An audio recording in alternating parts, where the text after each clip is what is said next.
നമ്മൾ ഭയക്കണം. ശരിക്കും സുന്ദരിമാരെ നമ്മൾ ഭയക്കുക തന്നെ വേണം.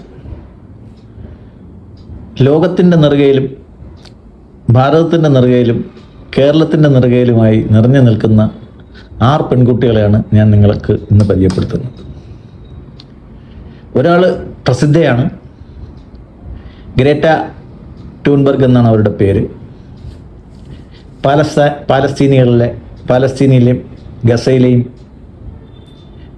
യുദ്ധത്തിൽ ദുരിതം അനുഭവിക്കുന്നവർക്ക് വേണ്ടി കോഫിയൊക്കെ ഇട്ടിട്ടുണ്ട്, പിന്നെ ഭക്ഷ്യസാധനങ്ങൾ, വൈറ്റമിൻ ബാറുകൾ, പ്രോട്ടീൻ ബാറുകൾ, മരുന്ന്, വെള്ളം ഇവയൊക്കെ എത്തിക്കാൻ ഒരു ചെറിയ ട്രക്കിനകത്തേക്കുള്ള സാധനങ്ങളേ ഉള്ളൂ. ഇതൊക്കെ എത്തിക്കാൻ 12 കൂട്ടാളികളുമായിട്ട്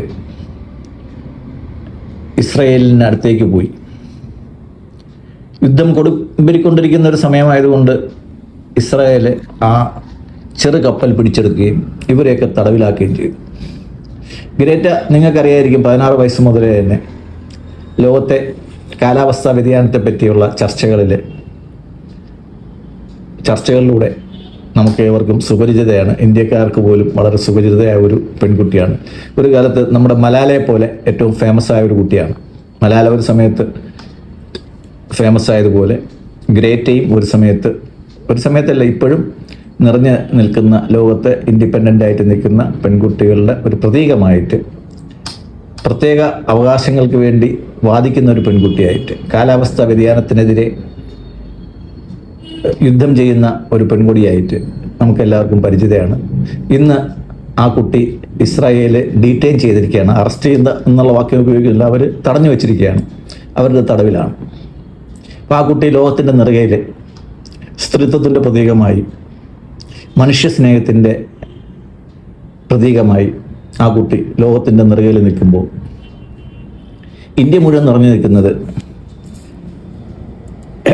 നമ്മുടെ ഇൻഡോറിലുള്ള ഒരു പെൺകുട്ടിയാണ്.